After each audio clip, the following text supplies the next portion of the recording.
Det er det så aftenen før, at vores lille eksperiment her, undersøgelse starter. Og vores undersøgelse, det er så, hvordan vi føler efter 3 dage uden sociale medier. Hverken Snapchat, Facebook, Instagram, Messenger, Twitter, alle YouTube, inklusivt os. Ja, det tror jeg bliver rigtig svært. Er det min første dag uden de sociale medier? Det har egentlig ikke været så hårdt. Det har været lidt hårdt nogle gange. Altså for eksempel sådan hen i skolen, så er det ligesom sådan lidt det der med, at hvis man keder sig lidt eller sådan noget, så er det rigtig rart lige at tage sin telefon op og sådan noget.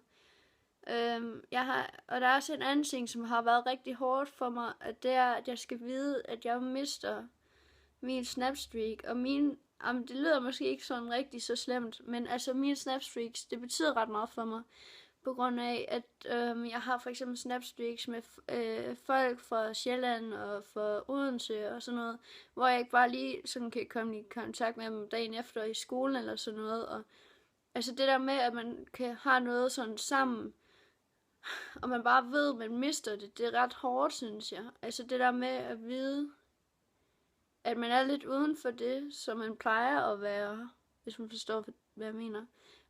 Og så er det egentlig bare ret kedeligt, ikke at vide, hvad andre laver, fordi altså det er jo bare noget, der er så normalt til hverdagen, og nu så er man bare sådan helt selv, og skal ligesom selv finde noget at lave og sådan noget hele tiden. Ja. Men ellers synes jeg ikke, det har været så hårdt, i hvert fald i dag, og det overrasker mig lidt. Altså det der med, at jeg faktisk kunne slappe lidt mere af, når jeg kom hjem, fordi der var jo ikke rigtig noget, og altså der var ikke rigtig noget, jeg skulle tjekke, eller der var ikke noget, jeg havde travlt med at sende på Snapchat eller sådan noget, så altså på en måde, så har det også været rart bare at få en pause. Men jeg tror måske, det bliver lidt slemmere i morgen, men det må vi jo se. Når vi så, Det går jo aldrig, at vi sidder, men jeg sidder lige her nu. Ja, nu har vi så haft en hel dag uden sociale medier. Det er fucking hårdt. Ja. Alle de andre, de sidder bare på Facebook, og vi sidder bare... Yes. Nu er klokken så 9:15, og jeg har haft en hel dag uden sociale medier.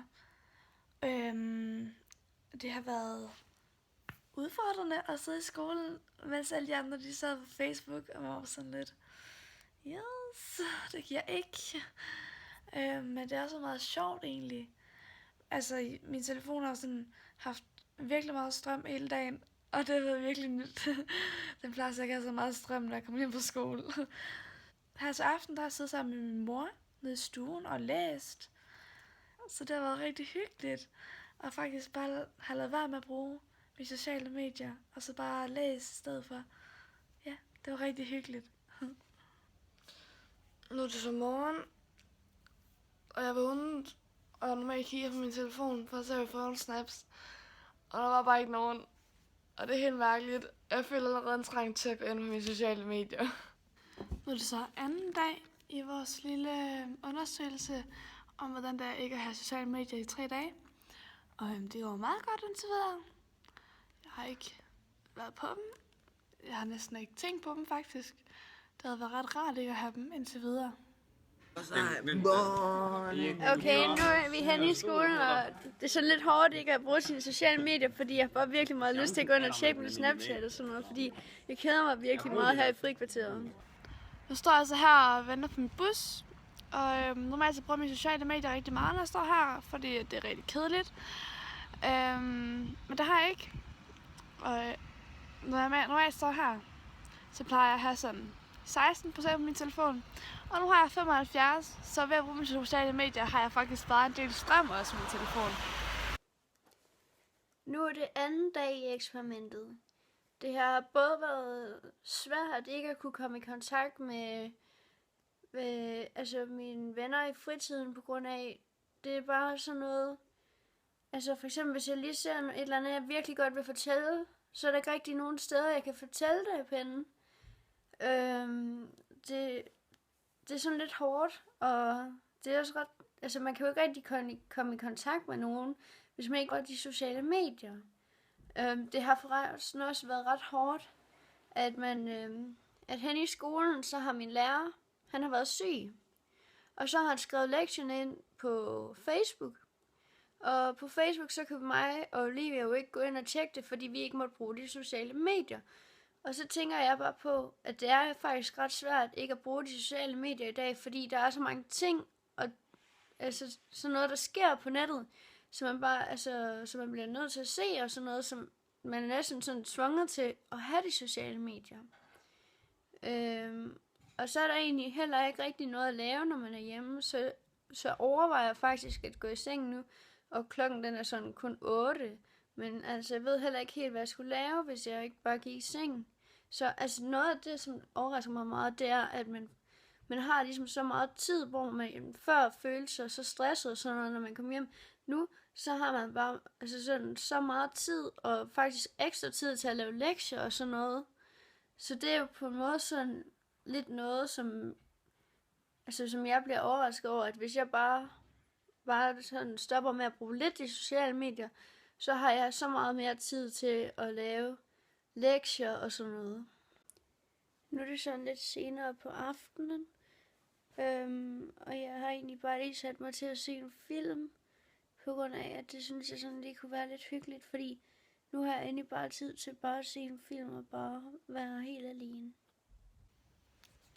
Nu er klokken 9:30 på dag 2, og jeg har stadig ikke brugt mine sociale medier, og det er ved at blive rigtig, rigtig hårdt.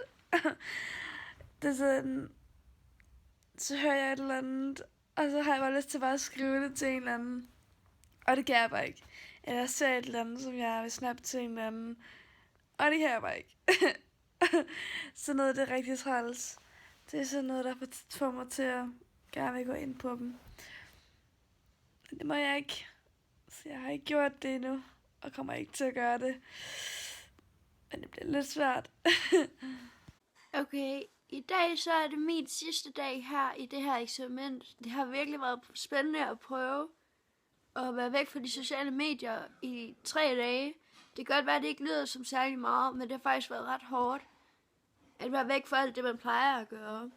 Men på den anden side, så har det været rart ikke at lige at skulle gøre noget og have travlt med at sende noget hver dag. Så derfor har det, altså på en måde har det også været lidt rart.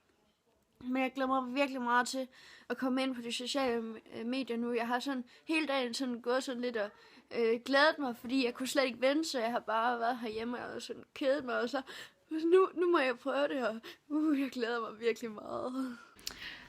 Jeg har allerede fået 2 snaps på 2 minutter. Yes! Ej, det er rart at være tilbage igen. Det var også rart, at der var lidt væk. Men jeg kan godt lide at være der, så jeg er meget glad for, at det kan komme på de sociale medier igen.